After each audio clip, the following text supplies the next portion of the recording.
Hello guys, कैसे हैं आप लोग। आई होप आप लोग बढ़िया होंगे। तो आते हैं अपने पिछले एपिसोड में हमने देखा था गाओ वैन फैंग युआन को धमका रहा होता है। तभी वहाँ मो यान भी आ जाती है, जिसे देखकर गाओ वैन उसे ग्रेट करता है। अब आगे जो सुनकर फैंग युआन भी मो यान की तरफ देखता है और उसकी नज़रें उसकी कमर पे लगी बेल्ट पर जाती है, जो दर्शाता था कि मो यान गू मास्टर के रैंक 2 पर है। जो देखकर भी फैंग युआन को कोई भी फर्क नहीं पड़ता, वह बिल्कुल ही शांत रहता है।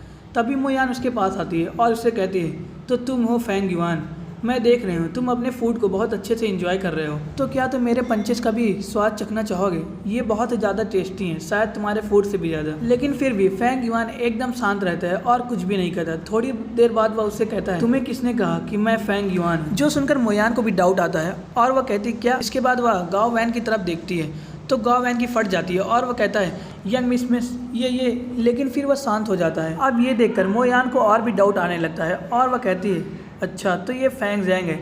नो वंडर कि ये मेरे से डर नहीं रहा था और बिल्कुल शांत था। और मैंने बहुत पहले सुना था कि ये दोनों भाई एक जैसे ही दिखते हैं। तो क्या सच में ये फैंग जैंग है या फिर फैंग जैंग होने का नाटक कर रहा है। डैम इट, ये पुलिस गाओ वैन इसने प्रॉपरली इन्वेस्टिगेशन भी नहीं की, जिस वजह से मुझे सभी लोगों के सामने शर्मिंदा होना पड़ रहा है। एक बार ये सब खत्म हो जाए, इसके बाद मैं इसे सबक जरूर सिखाऊंगी। तभी गाओ वैन चिल्लाते हुए कहता है, नहीं ये प्रिटेंड कर रहा है, ये फैंग युआन ही है। वो देखिए वो बैग, उसमें जरूर प्राइमल स्टोन होंगे जिसको इसने आज लूटा है। जो देखकर फैंग युआन भी अपने बैग की तरफ देखता है और उसके अंदर से फटती तो है, लेकिन वह सामने कुछ भी नहीं दिखाता। तभी मोयान उसके पास आती है और कहती है, ओह अच्छा ऐसा है तो जूनियर ब्रदर, क्या मुझे आप वह बैग चेक करने दे सकते हैं। जिसके बाद वह अपने हाथों को उधर बढ़ाने लगती है, लेकिन तभी फैंग युआन अपने बैग को उठा लेता है और कहता है, इसमें कुछ अननेसेसरी चीज़ें हैं। आप फैंग युआन को ढूंढ रही है ना, आप मुझे फॉलो करिए, वो जरूर डॉर्मेट्री में होगा। जो देखकर मोयान को भी हल्का सा डाउट आता है और वह अपने मन में सोचती है, ये लड़का सच में बहुत ज़्यादा काम है। क्या सच में एक 15 साल का बच्चा ऐसे अच्छे से प्रिटेंड कर सकता है।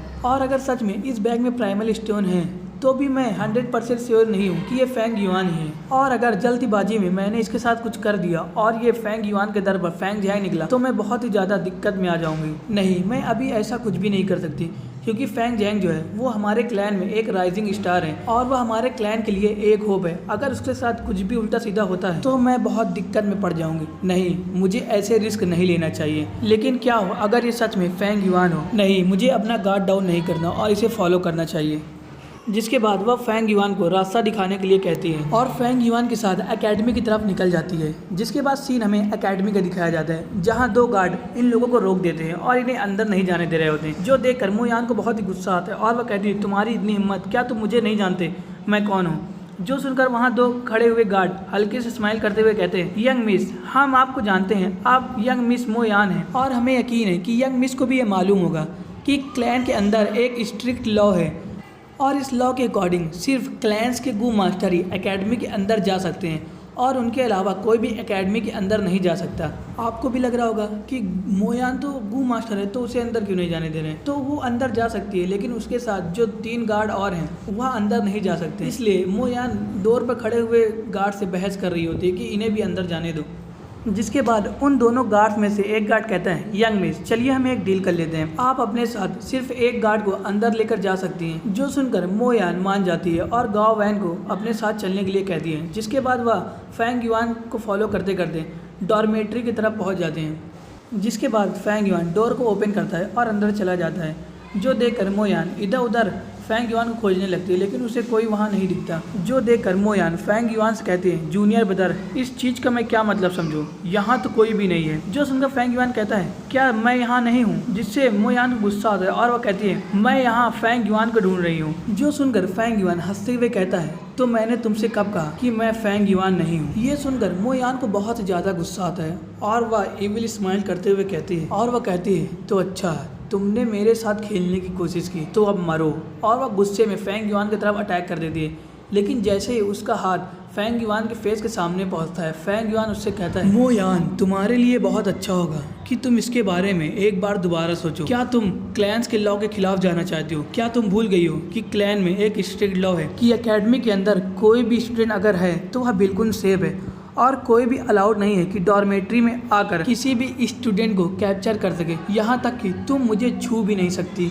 अब मुझसे ऐसा मत कहना कि तुम्हें इसके बारे में मालूम नहीं था। ये सुनकर मोयान वहीं रुक जाती है और अपने मन में सोचती है, डैम इट, अगर ये सिर्फ मेरी बात होती तो मैं क्लैंस के रूल को ब्रेक करने के लिए एक भी बार नहीं सोचती, लेकिन अगर मैं ऐसा करती हूँ तो इससे मेरी फैमिली की रेपुटेशन गिरेगी, यहाँ तक कि इससे मेरे ग्रैंडफादर के ऑनर पर इफेक्ट पड़ेगा। तभी फेंग युआन स्माइल करते हुए कहता है, मो यान, मैंने तुमसे कभी झूठ नहीं कहा, मैंने तुमसे कहा था मैं तुम्हें फेंग युआन के पास ले जाऊंगा, और देखो मैं तुम्हें फेंग युआन के पास ले आया, और अगर तुम्हें मुझसे कुछ कहना है तो तुम कह सकती हो। जो सुनकर मो यान हंसते हुए कहती है, हा हा फेंग युआन, सच में तुमने क्लैंस के लॉ को अच्छे से स्टडी किया है, लेकिन मैं भी देखना चाहूँगी कि कब तक तुम इस डॉर्मेट्री में अपने आप को हाइड रखते हो, कभी न कभी तो तुम्हें इससे बाहर निकलना ही होगा। जो सुनकर फेंग युआन भी हंसता है और पीछे पलटते हुए कहता है, मैं भी देखना चाहूँगा कि कब तक तुम बाहर ऐसे ही खड़ी होकर मेरा वेट करती हो, और वैसे भी ये रात हो रही है तो मुझे वैसे भी जाकर सोना ही है। और मो यान, सोचो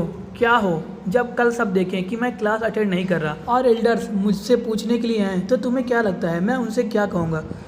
ये सुनकर मो यान गुस्सा आ जाता है और वो फेंग युआन चिल्लाते हुए कहती है, फेंग युआन तुम्हें क्या लगता है मैं अंदर नहीं आ सकती और तुम्हें पकड़ नहीं सकती। जो सुनकर फेंग युआन हंसता है और अपने हाथों को फैलाते हुए कहता है, तो करके दिखाओ। अब ये सुनकर मो यान को ऐसे लगता है कि जैसे उसके और फेंग युआन के बीच में एक गहरी खाई हो जिसे वह पार नहीं कर सकती। जो सोचकर मो यान को बहुत ही गुस्सा आता है, वो कहती है, डैम इट, मेरा हाथ इससे सिर्फ कुछ ही फीट दूर है, लेकिन फिर भी मुझे ऐसा महसूस हो रहा है कि जैसे मेरे और इसके बीच में एक बड़ी सी खाई हो जिसको मैं पार करके इसे नहीं पकड़ सकती।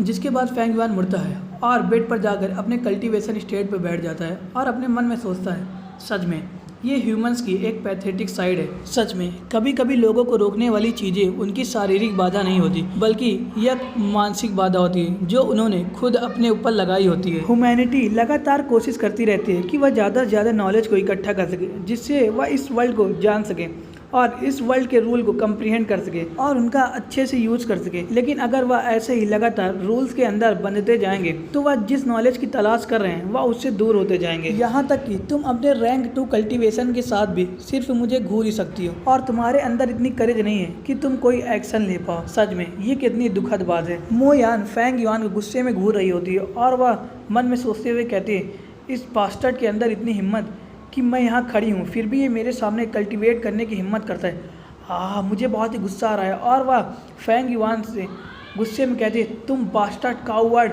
फेंग युआन, तुम्हारे अंदर अगर इतनी हिम्मत थी कि तुम प्राइमल स्टोन एक्सट्रैक्ट करने की हिम्मत कर सकते हो तो तुम्हारे अंदर इतनी हिम्मत होनी चाहिए कि तुम यहाँ बाहर आओ और मेरा सामना करो और वहाँ ऐसे हाइड रहकर बहरे होने का दिखावा मत करो। अगर सच में तुम एक मैन हो तो तुम्हारे अंदर इतनी हिम्मत होनी चाहिए कि तुम अपने एक्शन के कंसिक्वेंस को फेस कर सको। तो बाहर आओ, कावड़ की तरह छुपे क्यों? तुम वहाँ ऐसे छुपे हुए हो जैसे कोई टर्टल अपने सेल में छुपा हुआ था। यू बास्टर्ड काउवर्ड फेंग युआन, मैं देखना चाहूँगी तुम कब तक यहाँ छुपे रह सकते हो। गाओ वैन, इस पे नज़र रखना, ये ज़रूर कभी न कदार तो बाहर आएगा। जो सुनकर गाओ वैन कहता है, ठीक है यंग मिस्ट्रेस, लेकिन आपका क्या? जो सुनकर मो यान कहती है, मैं घर वापस जा रही हूँ, मुझे सोना है। जो सुनकर गाओ वैन अपनी आंखों में आंसू लिए हुए कहता है, ठीक है यंग मिस्ट्रेस। जिसके बाद हम फेंग युआन को देखते हैं जिससे कोई भी फर्क नहीं पड़ रहा होता और वो अपने कल्टीवेशन में लगा हुआ होता है। सच में ये लीकर वॉर्म गू मेरे लिए बहुत ही फ़ायदेमंद है। इसका यूज़ करके जो मेरा इनिशियल स्टेज प्राइमल एसेंस है वह मिडिल स्टेज प्राइमल एसेंस में चेंज हो जाएगा, जिस वजह से जो मेरे एप्टीट्यूड में कमी है वह उस कमी को भर देगा। नॉर्मली जितने भी नॉर्मल स्टूडेंट होंगे वह अपने इनिशियल स्टेज प्राइमल एसेंस से कल्टीवेट करेंगे, वहीं मैं अपने मिडिल स्टेज प्राइमल एसेंस से कल्टीवेट करूँगा, तो मेरी जो इफ़िशियंसी होगी वह उनसे ट्वाइस होगी।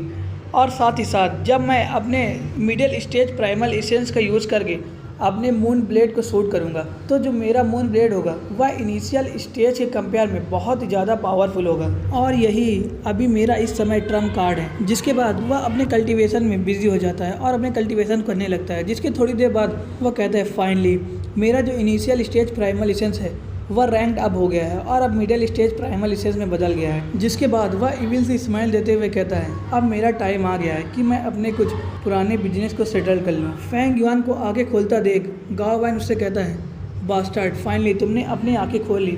और कितनी देर तक तुम प्लान बना रहे थे कि तुम कल्टीवेट करोगे? जल्द से जल्द बाहर आओ और अपने सज़ा को भुगतो।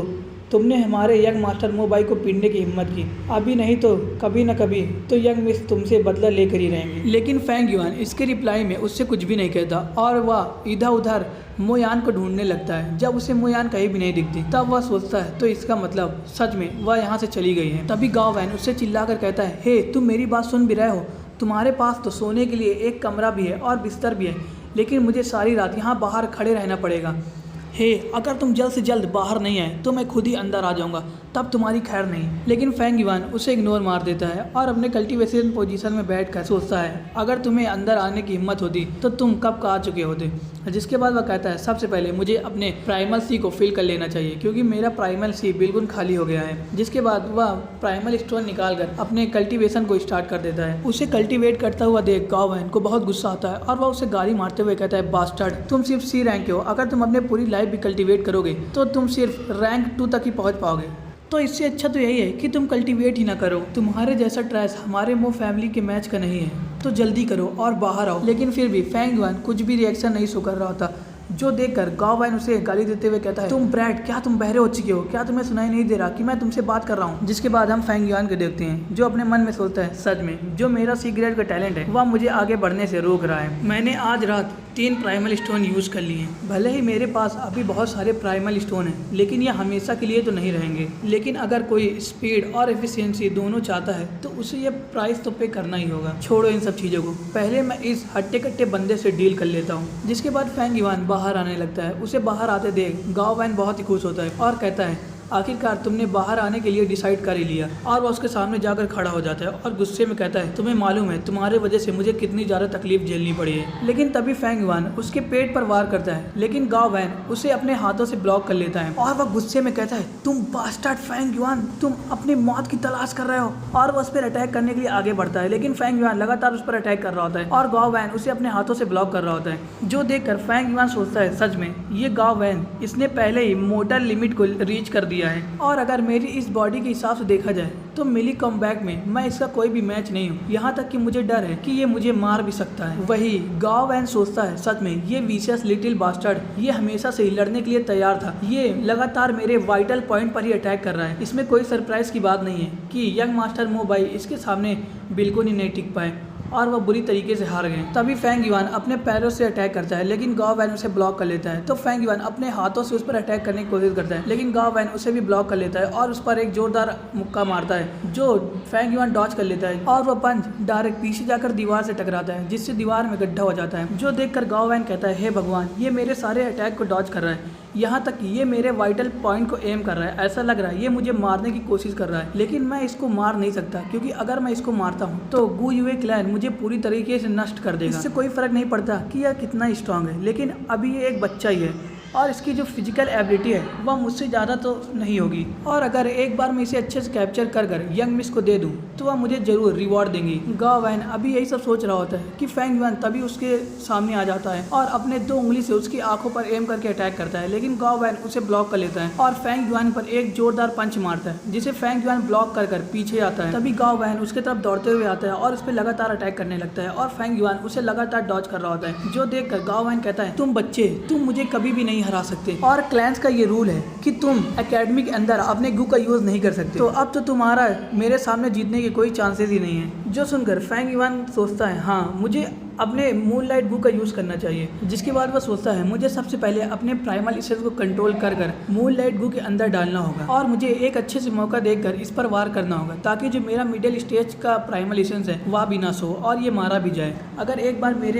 अगर एक बार इन लोगों को मालूम चल जाता है कि मेरे पास लीकर वार्म गु है तो यह मेरे लिए एक बहुत बड़ा डिजास्टर साबित होगा। जिसके बाद वह गाओ वैन के अटैक को डॉज कर पीछे आ जाता है और अपने मूनलाइट गु को तैयार करने लगता है और मून ब्लेड से हमला कर देता है। जो देखकर गाओ वैन उससे कहता है, तुम बास्टर्ड, क्या तुम रूल को ब्रेक करना चाहते हो? जो सुनकर फेंग युआन हंसता है और कहता है, अगर मैं रूल को ब्रेक भी कर दूं तो भी क्या होगा। और वह लगातार 3 मून ब्लेड गाओ वैन की तरफ शूट कर देता है। जो देखकर गाओ वैन उसे अपने हाथों से ब्लॉक करने की कोशिश करता है, लेकिन उसके हाथों पे कट लग जाता है और उसमें खून बहने लगता है। जो देखकर गाओ वैन अपने मन में सोचता है, ये सिर्फ इनिशियल स्टेज का ही मून ब्लेड है, इससे ज़्यादा से ज़्यादा मेरे फ्लैश में हल्के से चोटें लगेंगी जिससे मेरा थोड़ा बहुत खून बहेगा और ये तब तक ठीक है जब तक ये मेरे वाइटल पॉइंट को हिट नहीं करता। तभी अचानक से फेंग युआन उस पर अपने एल्बो से अटैक कर देता है, जो गाओ वैन अपने हाथों से ब्लॉक करता है और फेंग युआन पर काउंटर अटैक करता है, लेकिन फेंग युआन उसे डॉज कर लेता है और अपने मन में सोचता है सच में जो मैंने इनिशियल स्टेज के मून ब्लेड शूट किए थे उससे इससे ज़्यादा इंजरीज नहीं आई हैं। मुझे लगता है मुझे अपने मिडिल स्टेज के मून ब्लेड को शूट करना होगा,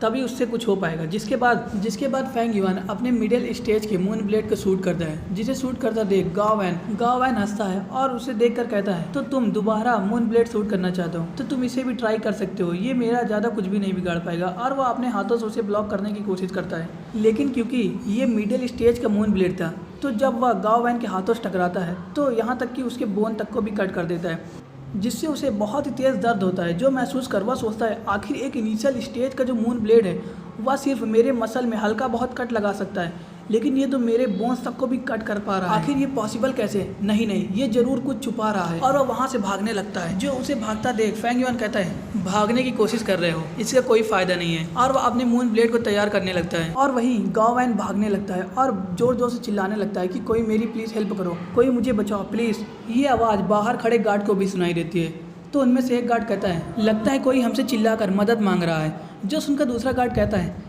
ये जरूर मो फैमिली का सर्वेंट होगा, इग्नोर करो उसे, वैसे भी हमने मो फैमिली पर एहसान किया है उनके सर्वेंट को यहाँ रहने देकर। वैसे भी यंग मास्टर फेंग युआन अभी भी एक बच्चे हैं तो वह उसे मारने की तो हिम्मत नहीं करेंगे, और उसके दर पर हमें ये सोचना चाहिए कि कहीं गाओ वैन फेंग युआन को हर्ट ना कर दें। हमें गाओ वैन दिखाया जाता है जिसके पीठ पर फेंग युआन का मून ब्लेड लग जाता है, जिससे वो बहुत ही ज़्यादा इंजर्ड हो जाता है। और वह जोश चिल्लाते हुए गार्ड से कहता है तुम बास्टर्ड, तुम हमारे तरह ही आउटसाइडर हो, लेकिन फिर भी क्या तुम मुझे यहाँ सिर्फ मरते हुए देखोगे? उसे ऐसे चिल्लाता देख फेंग युआन उससे कहता है चिल्लाओ, इससे कोई भी फ़र्क नहीं पड़ता कि तुम कितने ज़्यादा तेज़ चिल्लाते हो। और वह दोबारा एक मून ब्लेड शूट करता है जो डायरेक्ट जाकर गाओ वैन के गर्दन को कट कर देती है, मतलब उसमें हल्का सा कट का निशान बना देती है। जो देखकर गाओ वैन एकदम घबरा जाता है और फेंग युआन से भीख मांगने की कोशिश करता है, लेकिन तभी फेंग युआन का दूसरा मून ब्लेड आता है और उसके सर को उसके धड़ से अलग कर देता है। उसे ऐसा करता देख वहाँ खड़े दोनों गार्ड एकदम घबरा जाते हैं और शौक में थे क्या उसने सच में उसे मार दिया। तभी फेंग युआन उन सबसे कहता है यहाँ। जो सुनकर वो दोनों गार्ड वहाँ पहुँचते हैं तो फेंग युआन उनसे कहता है मेरे लिए एक स्वॉर्ड लेकर आओ। तो वो गार्ड फेंग युआन को स्वॉर्ड देता है, जिसके बाद फेंग युआन गाओ वैन के बॉडी की तरफ देखते हुए कहता है इसके जो वुंड्स हैं उससे साफ समझ में आ रहा है कि इस पे जो हमला किया गया है वो मिडिल स्टेज के मून ब्लेड से किया गया है। अगर किसी ने इसकी बॉडी को देख लिया तो उसे साफ मालूम चल जाएगा कि मेरे पास लीकर वर्म गू है, और उससे यह भी मालूम चल जाएगा कि ये जरूर फ्लावर वाइन मॉन्क से रिलेटेड होगा। और इन दोनों गार्ड ने मुझे मूनलाइट ब्लेड को यूज़ करता देखा है, तो अगर मैं झूठ भी बोलता हूँ तो भी इससे कोई फ़र्क नहीं पड़ेगा। लेकिन अगर इसके दर पे मुझे कोई ना देखा हो तो किसी को भी मेरी सच्चाई के बारे में मालूम नहीं चलेगा, तो मुझे क्या करना चाहिए? क्या मैं इन दोनों गार्ड को भी मार दूँ या नहीं? तो यही एपिसोड खत्म करते हैं, तो मिलते हैं फिर किसी नए एपिसोड के साथ। अगर वीडियो आप लोगों को अच्छी लगे तो प्लीज़ लाइक ज़रूर कर दीजिए, और अगर चैनल पे नए हो तो चैनल को सब्सक्राइब ज़रूर कर लीजिएगा। तो मिलते हैं फिर किसी नए एपिसोड के साथ। Good bye.